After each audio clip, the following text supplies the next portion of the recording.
Hello everyone, welcome to Telugu traveller stories. ఈ వీడియోలో మీకు హంపి గురించి చూపించబోతున్నాను. హంపిలో మొదటిగా విరూపాక్షి దేవాలయం అయితే చూద్దాం పదండి. ఈ దేవాలయం దగ్గర 50 మీటర్ల ఎత్తైన గాలిగోపురం మనకి స్వాగతం పలుకుతుంది. ఈ హంపి బెంగళూరు నుంచి సుమారుగా 350 కిలోమీటర్ల దూరంలో అయితే ఉంది. మన కాలికున్న చెప్పులు అక్కడ వదిలేసి ఈ దేవాలయంలోకి అయితే వెళ్ళిపోదాం. ఈ దేవాలయంలో ప్రధాన దైవం విరూపాక్షకుడు అంటే మహాశివుడే.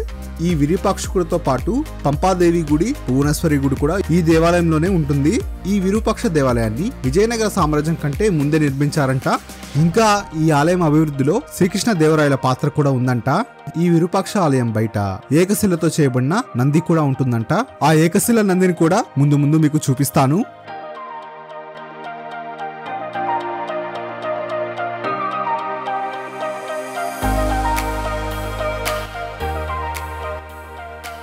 ఈ విరూపాక్ష దేవాలయానికి ఉత్తరాన హేమకుట గేట్వే కూడా ఉంటుంది. ఇది ఒక ఎత్తైన కొండలా ఉంటుంది. ముఖ్యంగా ఈ కొండ పైన చిన్న చిన్న దేవాలయాలు, మండపాలతో నిండిపోయి ఉంటుంది.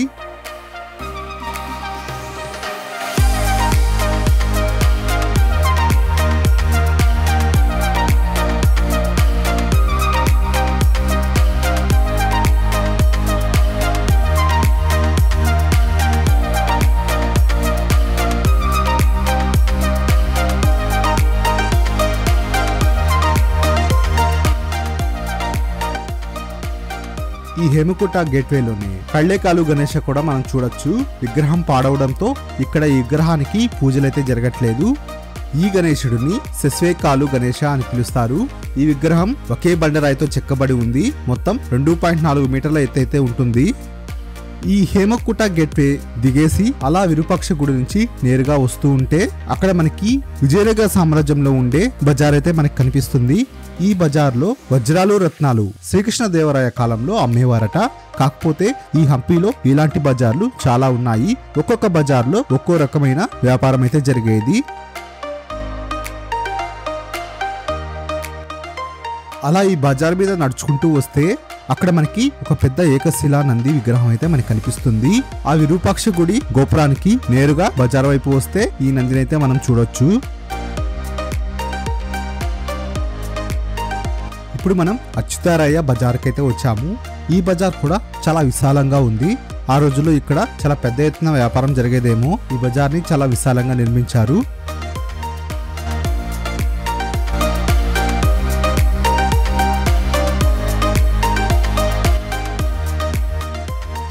ఇదే అచ్యుతారాయ టెంపుల్.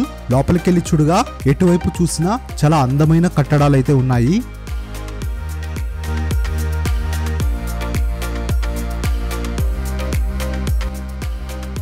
అసలు మన భారతదేశ చరిత్రలో ఇంత అందమైన శిల్పకళ ఉన్నందుకు మనం గర్వపడాలి. ఈ అచ్యుతారాయ టెంపుల్లోకి రావడానికి 2 గోపురాలని దాటుకొని లోపలికి రావాలి. లోపల ఎటువైపు చూసినా ఈ స్తంభాలపైన, గోడలపైన ఎక్కడ చూసినా శిల్పకళతో అద్భుతంగా కనిపిస్తాయి.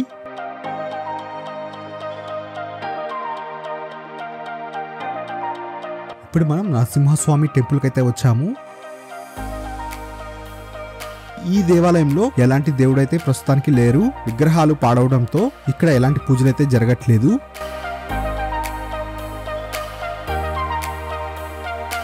వరాహ టెంపుల్ కి అయితే వచ్చాము. ఈ టెంపుల్ ఎంట్రన్స్ రెక్టాంగిల్ షేప్ లో చాలా అద్భుతంగా కట్టున్నారు. కానీ ఈ టెంపుల్ లో కూడా ఎలాంటి పూజలైతే జరగట్లేదు. ఇది చక్రతీర్థం ఏరియా. ఆ కాలంలో ఇక్కడ ఈ నీళ్ళని చాలా పవిత్రంగా చూసేవాళ్ళు. ఇక్కడ దేవాలయానికి దర్శనానికి వచ్చి ఈ నీళ్ళలోనే స్నానం చేసేవాళ్ళంట.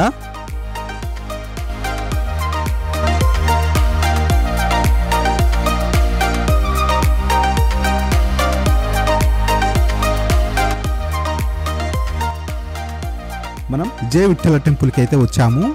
ఈ ఆలయాన్ని విఠల ఆలయం అని కూడా అంటారు. విఠల అంటే విష్ణువు అవతారం. ఇతిహాసాల ప్రకారం శ్రీ మహావిష్ణువు విఠల రూపానికి ఈ ఆలయాన్ని అయితే నిర్మించారంట. ఈ ఆలయంలో మనకి ఏకశిలా రథం, ఇంకా సంగీత స్తంభాలు వంటి అందమైన రాతి నిర్మాణాలు కనిపిస్తాయి.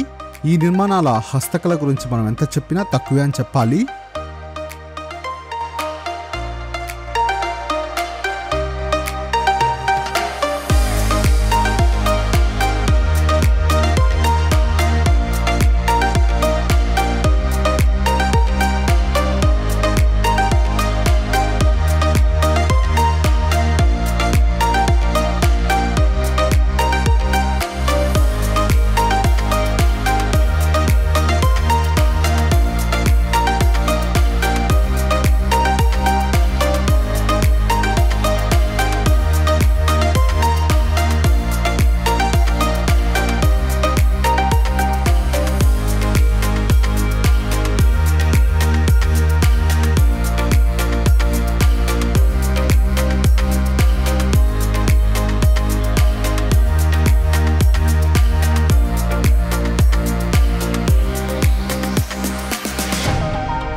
హంపి మొత్తం కవర్ చేయలేకపోయినా నేను విజిట్ చేసిన ప్లేసెస్ని మీకు చక్కగా చూపించానని అనుకుంటున్నాను.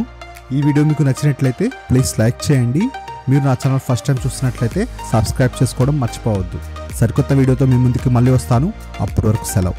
Thanks for watching this video.